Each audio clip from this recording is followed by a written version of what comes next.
की कैंपेनिंग हमने ट्रैक की डे वन से, जब से आपकी नॉमिनेशन, जब से आपको मैंडेट मिला और उसके बाद तो हमने एक चीज देखी कि आपने डेवलपमेंट को फोकस रखा। आपके हर इशू जो डेवलपमेंट इस एरिया में हुई है उसको लेकर था। तो क्या आप उस मैसेज को अपने वोटर्स तक कन्वे करने में कामयाब रहे सर? निश्चय ही। दो चीजें की, एक तो हमने सदा आरंभ से ही कभी किसी व्यक्ति विशेष पर टिप्पणी नहीं की, ना ही मैं करता हूँ, क्योंकि हमें सिखाया गया था संगठन में शुरुआती दौर में जब शिक्षण प्रशिक्षण हुआ करता था कि विषय पर बात करो, व्यक्ति पर बात करने की आवश्यकता नहीं। लेकिन हैविंग सेड दैट, अगर विषय हमने विकास और डेवलपमेंट का ही लेना है तो इतना कुछ बात करने को था कि कुछ और बात छेड़ने की आवश्यकता ही नहीं। उदाहरण के तौर पर पिछले 10 वर्षों में मुझे लगता है कि देश भर में उधमपुर, कठुआ, डोडा सर्वाधिक विकसित कॉन्स्टिट्यूएंसीज में रहा, और ये इसलिए संभव हुआ कि मोदी जी का आशीर्वाद हमें प्राप्त था। पहले इस क्षेत्र के साथ बहुत अधिक भेदभाव होता रहा, क्षेत्रीय भेदभाव, तुष्टीकरण की राजनीति। कांग्रेस और उनके सहयोगी दल चाहते ही नहीं थे कि इस क्षेत्र का बहुत ज़्यादा विकास हो, क्योंकि उनकी वोट की राजनीति को के अनुकूल नहीं था। उनको लगता था कि जिन लोगों को रिझाना चाहते हैं शायद वो इस बात से नाखुश हो जाए कि इस क्षेत्र का बहुत अधिक विकास हो रहा है। उस चीज़ की भरपाई करने का मौका हमें मिला मोदी जी के आने के बाद, क्योंकि उन्होंने ये स्वयं कह के रखा था कि जो क्षेत्र उस तरह के विकसित नहीं हो सके उनको विकसित करके उस स्तर पर लाना है। रेल की लाइन यहाँ बिछाई गई, संगलदान तक रेल पहुँच गई है। बहुत जल्दी ये कश्मीर घाटी के साथ जब जुड़ गया जाएगा तो उधमपुर का स्टेशन एक बहुत बड़ा जंक्शन बन करके उभरेगा। दुनिया का सबसे ऊंचा रेल का पुल भी अभी निर्माणित हुआ, जो अब डिलिमिटेशन के बाद दूसरी तरफ चला गया। और आपको याद होगा कि रेल का काम रुक गया था 2014 से पहले। ये सरकार आने के बाद इसे पुनः आरंभ किया गया, और मुझे लगता है कभी ये भी इस बात का विश्लेषण किया जाएगा कि जम्मू में रेलगाड़ी सन 1972 में पहुंची थी, लेकिन 50 साल लग गए कि मोदी जी के आने के बाद इसको कश्मीर घाटी तक पहुंचाने का हुआ, और इसी क्षेत्र से होते हुए हुआ। इसी प्रकार एक नहीं, दो नहीं, तीन मेडिकल कॉलेज केंद्र के सहयोग से। सर, अब की बार 400 पार वाला जो स्लोगन है उसे कहाँ देखते हैं और कितना वो कामयाब होगा, उसके बारे में क्या कहेंगे? नहीं, निश्चय ही होगा वो, इसलिए कि ये आवाज़ केवल भारतीय जनता पार्टी की नहीं, आम आवाम की है। मैं उस दिन वो किस्सा सुना रहा था कि अगले ही दिन मैं चुनाव के दरमियान एक दिन सुबह जा रहा था तो मुझे रास्ते में एक सेवानिवृत्त अध्यापक शिक्षक थे, उन्होंने रोका तो बोले, डॉक्टर साहब सब ठीक चल रहा है? बोले हाँ। बोले आपके कार्यकर्ता कोई सुस्त तो नहीं है? बोले नहीं, आपको कुछ ऐसा लगा क्या? अब ये मान्यवर ऐसे हैं जिनका राजनीति से कोई लेना देना है, किसी राजनीतिक दल से भी लेना देना।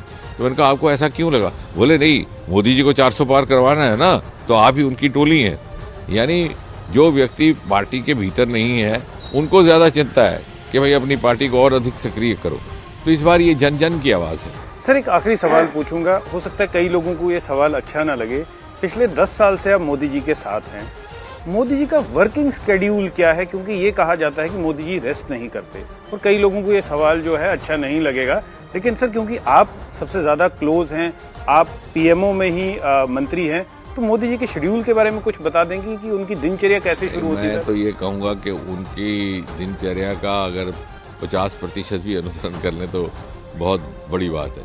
यानी आज भी आप देख रहे हैं सरकारी बैठकें भी लेते हैं, 3 सभाएं भी करते हैं, इतनी ग्रिलिंग रूटीन होती रहती है उनकी सुबह 7 बजे से लेकर रात को 12 बजे तक, और कभी उनके चेहरे पर थकावट नहीं दिखती। सर, वही एक सवाल मैं भी जानना चाहता हूँ कि हम थक जाते हैं, कईयों को ये सवाल बहुत चुभ रहा होगा, लेकिन सर मैं ये जानना चाहूँगा कि क्या वजह है सर? कई बार मोदी जी से भी जब किसी पत्रकार ने पूछा, उन्होंने कहा कि मुझे अपने लोगों की, देश की सेवा करने में आनंद मिलता है, इसलिए मुझे महसूस नहीं होता। लेकिन मैं यही समझता हूँ कि ये भी एक अद्भुत करिश्मा है उनका, और हमारे सब के लिए प्रेरणादायक बात है। सर, न्यूज़ 18 से बात करने के लिए आपका बहुत बहुत धन्यवाद। Thank you so much sir, really grateful. Thank you.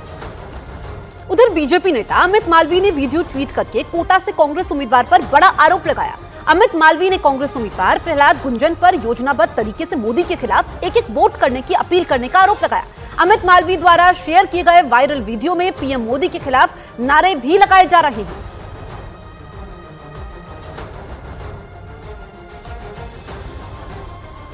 तो आपको बताएं कि बीजेपी ने कांग्रेस पर तुष्टीकरण का आरोप लगाया है। योजनाबद्ध तरीके से यहां पर पीएम मोदी के खिलाफ नारेबाजी करने का आरोप अमित मालवीय द्वारा लगाया गया है, और आपको बताएं कि अमित मालवीय ने कांग्रेस पर बड़ा आरोप लगाया है। ये वीडियो अमित मालवीय द्वारा जारी किया गया है। आप देखिए कि तुष्टीकरण की राजनीति कांग्रेस कर रही है, ये बीजेपी लगातार कह रही है। वोटर्स से बीजेपी को ही वोट देने की अपील की जा रही है। पहले फेज की पोलिंग 50-60% पर गई है, समझिए ना आप बात को। इसलिए हमको चिंता करके 100% मतदान करना पड़ेगा। आप सब लोग चाहते हैं ना कांग्रेस जीते,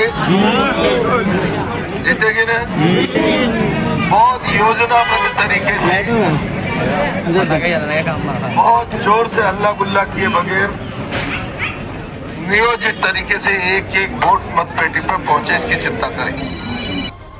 वहीं इस मामले पर बीजेपी ने कांग्रेस पर तुष्टीकरण की राजनीति करने का आरोप लगाया और वोटर्स से बीजेपी को ही वोट देने की अपील की है। जब चुनाव होता है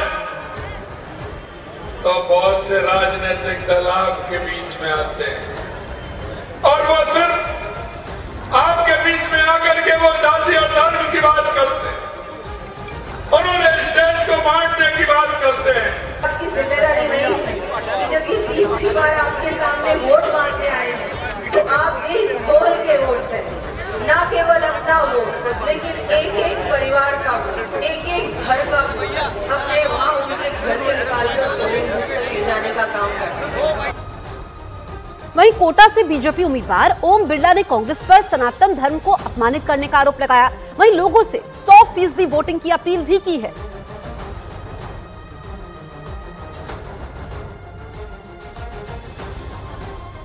ये चुनाव देश में नरेंद्र मोदी जी को प्रधानमंत्री बनाने के चुनाव है। ये राज्य विधानसभा के मुद्दों के चुनाव निमट गए। मेरा आपसे एक ही संकल्प है, आप निकल जाएं, घर घर निकल जाएं, गली गली मोहल्ले में निकल जाएं। 3 दिन बचे, 3 दिन। कई लोग कई कोरोना में जाकर एक धर्म के नाम पर 100% मतदान की बात करते हैं कि 100% मतदान करो। मैं तुम्हारी बात कोटा से घंटाघर से लेकर दिल्ली तक तुम्हारी बात पहुंचाने का काम करूंगा, तुम्हारी पैरवी करूंगा। टाटा टी प्रीमियम देश की चाय करता है देश के हर वोटर से एक अपील। इस बार देश के साथ नो कॉम्प्रोमाइज। इस चुनाव में वोट जरूर करें।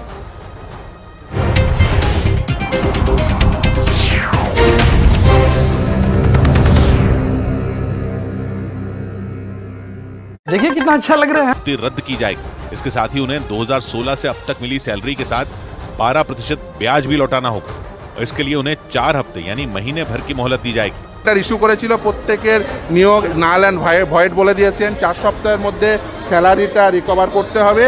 इस फैसले के बाद पूरे पश्चिम बंगाल में भूचाल आ गया क्योंकि 25,000 से ज्यादा लोगों पर इसकी गाज गिरी। राज्य सरकार के खिलाफ आए इस फैसले के बाद मुख्यमंत्री ममता बनर्जी भी आग बबूला होंगे।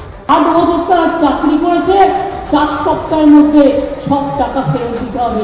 Is it possible? Mamata Banerjee ने दावा किया कि पश्चिम बंगाल सरकार इस फैसले के खिलाफ सुप्रीम कोर्ट में याचिका दायर करेगी।